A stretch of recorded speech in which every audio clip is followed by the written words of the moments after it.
Perfeito, perfeito. Olhei, agora vamos aos apoios, né? Desde ontem as alianças começaram, inclusive o Cláudio veio no final do nosso programa falando sobre algumas alianças improváveis, mas me parece que a cada eleição essas alianças para segundo turno improváveis estão acontecendo, né, Ronei?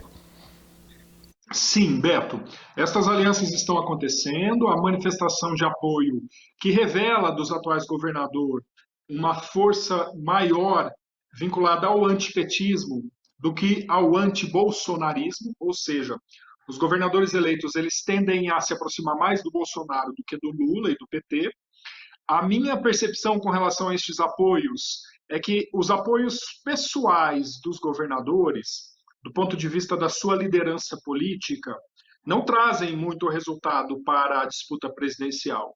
O que, na minha opinião, traz resultado é a destinação da máquina pública estadual na campanha do predileto dos governadores. Ou seja, traduzindo, os governadores eleitos, eles podem impor ao seu exército de funcionários comissionados, funcionários de confiança, impor a este contingente de funcionários comissionados um empenho na disputa presidencial. Então, a utilização da máquina pública estatal pode sim resultar num fiel da balança, num apoio prático. Então é isso. Eu não acredito, por exemplo, que o apoio do governador pode ser determinante para o eleitor. Mas eu acredito sim que a máquina pública estatal à disposição dessa campanha eleitoral poderá sim provocar algum efeito no resultado eleitoral. Isso é de fato preocupante, Beto, por uma razão. Como nós estamos numa república, e a república pressupõe a coisa pública e a impessoalidade na disputa eleitoral, não é? E aquilo que os analistas chamam de paridade de armas, ou seja, que os candidatos tenham armas equivalentes na disputa, isto desequilibra esta disputa, altera a paridade de armas e compromete o sentido de república. Mas, enfim, isto sempre foi utilizado, sempre será utilizado, e eu não vejo que esta situação mude. Portanto, eu imagino que as máquinas públicas estatais estarão à disposição dos seus prediletos, que foram agora anunciados pelo governador Tá. nessa disputa de segundo turno, né? Depois tem um fato curioso que envolve o atual governador de São Paulo, Rodrigo Garcia. Mas antes, Ronei, eu vou pedir licença para você um minuto para a gente vamos juntos lá para São Paulo, onde está o Sidney Botelho, vem trazendo informações também. Sidney, seja muito bem-vindo, amigo. Um grande abraço. Grande abraço, Beto, Ronei, grande abraço para vocês. Que honra estar aqui.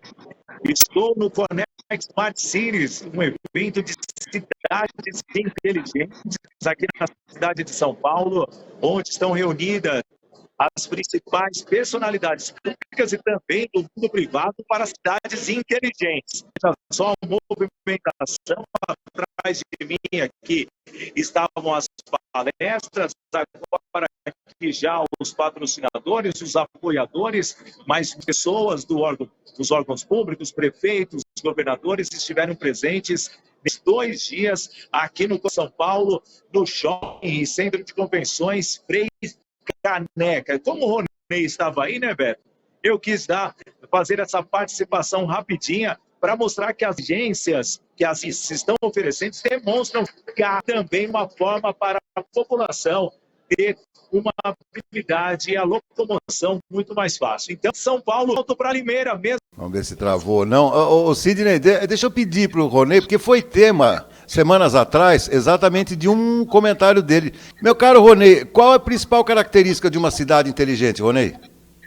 Olha, vários aspectos, Beto, mas com relação, por exemplo, ao transporte público, eu falo da sincronização do semáforo para facilitar o transporte público. Imagina um ônibus transitando pela cidade de Limeira ou de São Paulo, que esteja sincronizado com o semáforo, de tal modo que ele não tenha que parar no semáforo, que o semáforo abra na medida em que o ônibus se aproxima, para facilitar e diminuir o tempo de viagem no transporte público. Este é um componente, por exemplo, das Smart Cities. Portanto, as cidades do futuro, as cidades inteligentes, elas podem facilitar a locomoção e o trânsito das pessoas a partir de plataformas de inteligência, plataformas tecnológicas, que podem, por exemplo, diminuir o tempo de deslocamento nas cidades. Isto vai ajudar e promover a vida cotidiana de todos nós. São vários aspectos, né? Mas este é um deles que eu sempre cito. A sincronização semafórica associada, por exemplo, aos transportes públicos.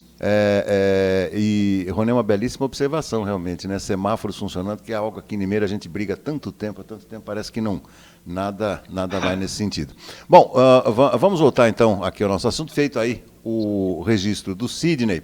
Agora, Rony, eu gostaria de te perguntar em relação ao desempenho dos candidatos locais, aqueles que tiveram mais destaque, a começar pela reeleição do Miguel Lombardi e também o número expressivo de votos que tiveram a Roberta Botion e também a doutora Mayra Costa. Rony, a sua avaliação, por favor. Olha, com relação à eleição para a Assembleia Legislativa do Estado, eu esperava exatamente este resultado, Beto. Se não me engano, na semana passada nós até falamos sobre isso. Eu esperava que os 3 principais candidatos ao governo do Estado fossem dividir os votos. E isto iria impedir a eleição direta dos 3. Eu esperava isso. A novidade, a surpresa, está no fato de que a primeira-dama, Roberta Botion, conquistou a condição de primeira suplente, o que a coloca muito perto de assumir uma vaga na Assembleia Legislativa. Lembremos que Murilo Félix, na última disputa, também alcançou a condição de primeiro suplente e assumiu a condição de deputado estadual na vacância de uma vaga do titular. Portanto, esta é a surpresa com relação à disputa para a Assembleia Legislativa. Com relação à disputa para o Congresso Nacional, notadamente a Câmara Federal, era esperada a reeleição do vereador Miguel Lombardi, aliás, do deputado federal Miguel Lombardi, por conta do seu histórico, né, e do seu exercício político na cidade, que, muito embora eu faça algumas críticas, é uma postura política que tem logrado êxito junto aos eleitores, não é? Tem funcionado. Então, a reeleição do Miguel Lombardi não foi surpresa. Estes seriam as minhas análises com relação aos candidatos de Limeira. Os pequenos, os nanicos, era notado que a disputa nesta eleição seria uma disputa de trampolim, né? Para consolidar o nome junto ao eleitorado, visando disputas futuras, não é? Esta é a expectativa, esta é a impressão que eu tive do resultado eleitoral. Você sabe que ontem eu estava conversando com o nosso companheiro Antônio Cláudio Bontorin, também com José Encinas. No final do nosso bate-papo, aí o Cláudio trouxe algo que eu gostaria de colocar para você também, algo inusitado. Como trampolim, é certo que a doutora Mayra, até por já ter disputado a eleição majoritária ao Executivo, certamente ela se colocará com essa finalidade daqui a 2 anos. Porém, a Roberta Botion, há um impedimento por ela ser esposa do atual prefeito Mário Botion de concorrer. Entretanto, segundo o que o Cláudio disse ontem aqui, se o prefeito renunciar, ele abriria essa possibilidade. Rony, você já viu algo nesse sentido? Não, eu não conheço a legislação nesta minúcia, Beto, mas eu acredito que há um obstáculo aí, porque a renúncia ela pode prefigurar uma intenção. Então, eu acredito que a legislação ela possa ter, a menos que seja uma renúncia, por exemplo, a 1 ano antes da eleição. Agora, se for uma renúncia às portas da eleição, eu acredito que a legislação possa prever esse tipo de situação. A outra opinião que eu tenho com relação a isso é o fato de que a Roberta Botion pode não se viabilizar para a eleição consecutiva ao encerramento do mandato do prefeito Botion, mas ela pode se cacifar para a próxima eleição, daqui a 4 anos, por exemplo, não é? Então haveria aí este hiato entre o fim do mandato do prefeito Botion e o início de um hipotético mandato da Roberta Botion. Ele pode, por exemplo, estar querendo construir esta envergadura política para a Roberta em vistas de disputas futuras. Esta é uma hipótese também, né? Mas daí tem o tal negócio, né, Rony? Aí para construir também um candidato do zero, para os próximos 2 anos também será uma missão relativamente complexa, né? Porque nós estamos sem nomes de projeção aqui na cidade. Aliás, alguns nomes só têm projeção no Poder Judiciário, né? Lá eles têm muita projeção, com condenações, pilhas de condenações, e isso tem de projeção. Agora, dos candidatos honestos, sérios, né? Proativos, eu não vejo assim um nome hoje aqui em Limeira de muita projeção. Ô Beto, eu sinto que eu tenho uma missão na cidade, que é a missão de ser educador popular. Meu desejo, Beto, é percorrer as escolas para, para estimular e para encantar a juventude para que ela se envolva com a política. A sensação que eu tenho, Beto, é que a escassez de lideranças políticas na nossa cidade, e talvez no Brasil, está em função deste distanciamento que a juventude se coloca da política por conta de considerá-la suja, considerá-la maléfica. Entretanto, isso é sempre prejudicial para nós. Então, Beto, eu diria para você que o meu desejo seria que nós tivéssemos em Limeira uma espécie de escola de educação política, para que a nossa juventude pudesse conhecer, se informar, estudar e alçar voos na política. Porque a política, Beto, ela é fundamental para a organização da sociedade. E nós não podemos nos distanciar dela. Eu vivi a minha fase na política, entendi que ela deveria se encerrar, mas o meu desejo é que a juventude possa se encantar pela política, para que nós possamos ter boas lideranças, que pudessem alçar voos ousados a nível estadual, a nível federal, e para que a cidade possa se orgulhar dessas lideranças, não é? Meu desejo é que a política possa estar no dia a dia de todos nós, sobretudo nas escolas, e que no futuro nós tenhamos boas lideranças políticas das quais nós, limeirenses, possamos nos orgulhar. E que não fique, né, Rony? Eu concordo plenamente com você. Seria uma iniciativa não só louvável, como necessária. E que esse debate eleitoral, que ele exista ao longo do processo, né, Rony? A gente não pode ficar restrito apenas em período de propaganda eleitoral, nesse prefiro esse, prefiro... Se você prefere, explique por quê. Nessas explicações é que a gente vai encontrar espaço para melhora, para essa construção de novos cenários, né? E não somente no período eleitoral, Rony. Achei a sua ideia fantástica, viu? Ô Beto, exato, tem que ser perene. Olha, tá aí a ideia de um quadro para o Farol de Limeira, hein? Já pensou? Encontros quinzenais com professores da Unicamp, com filósofos, com cientistas políticos. Nós temos em Limeira o Leandro Consentino, que é uma liderança de projeção nacional do ponto de vista acadêmico, que pode nos ajudar, por exemplo, a fazer reflexões no campo da ciência política. Temos o professor Mauro, da Unicamp, o Robertson, que já deu entrevistas aqui, que está fazendo um doutorado estudando a relação entre ciência e religião e política.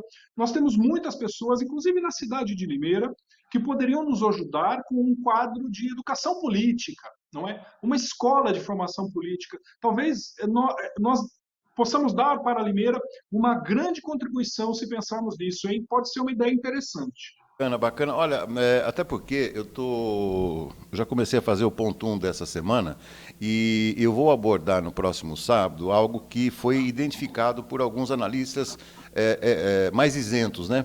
E eu concordei com eles. Eles estão identificando que não existe exatamente o antipetismo. Existe. Mas, segundo eles, está existindo um outro movimento de uma espécie de centro-direita, que estava um pouco esquecida, estava um pouco adormecida, porque a gente sempre ouviu falar muito de centro-esquerda, mas centro-direita, isso ficou muito ligado ao extremismo da direita. Esses eleitores possivelmente devam estar migrando para outras candidaturas que não necessariamente representem a esquerda e a extrema-direita. Rony, achei muito interessante esse raciocínio, por isso que é bom estudá-lo. Beto, a sensação que eu tenho é que os eleitores da Tebet e do Ciro, que se identificam com esta centro-direita, na última hora foram para Bolsonaro. E os institutos de pesquisa foram incapazes de identificar esta migração. Se você olhar para o resultado da eleição, os institutos acertaram na votação do Lula. Considerando a margem de erro, os institutos acertaram de quem ia votar no Lula. Erraram no Bolsonaro. E o erro está exatamente alocado nesta migração do voto da Simone e do Ciro, que foram para Bolsonaro. Muito provavelmente, os eleitores de extrema-direita, no frigir dos ovos, com medo de que o Lula ganhasse no primeiro turno, migraram para o Bolsonaro. Me parece que esta situação se tornou muito palpável, esta análise, não é? E eu tenho a sensação de que foi exatamente isso. Não, é o tal do voto útil, que não foi. Quem pregou o voto útil foi exatamente o PT. E esse voto útil me parece Exato. que foi para outro lugar, assim como aqui em São Paulo também. Quando se percebeu que o Rodrigo não iria, ou não tinha mais condições de ir para o segundo turno, esses votos também migraram para o Tarcísio. Isso deve ter acontecido em São Paulo também. Provavelmente, São Paulo foi muito mais radical, porque as pesquisas diziam que o Haddad estava em primeiro e o Tarcísio foi para a ponta, né? Liderou agora essa disputa para o segundo turno. Mas me parece que isso também aconteceu em São Paulo. É bastante interessante esta análise, de tal modo que eu quero aqui dar uma espécie de salvo-conduto para as pesquisas. Eu acredito que elas cometeram um erro, mas não foi um erro grave. Foi apenas uma incapacidade de fazer essa migração. O outro aspecto das pesquisas, Beto, é o fato de que a base de dados dela é o censo de 2010, né? Nós estamos a 12 anos de distância do censo de 2010 e muito provavelmente a população brasileira já mudou a sua configuração. E os institutos de pesquisa não foram capazes de acompanhar essa mudança, porque eles não têm esses dados, não é? Olha a importância da atualização do censo, não é? Que está acontecendo agora em 2022. Bem lembrado, bem lembrado. Bom, Rony, eu já vou começar a mexer os pauzinhos aqui para a gente criar esse quadro aqui no nosso programa, que será muito bacana, sem dúvida nenhuma, né? Pensar faz parte do exercício de crescimento nosso, né? De cada um, isso é muito importante. Rony, mais uma vez, muitíssimo obrigado. Semana que vem tem feriado, folga para pessoal aqui do Farol. Daqui 15 dias a gente volta a bater um papo, aí sim, mais próximo do segundo turno. Muito obrigado, Rony.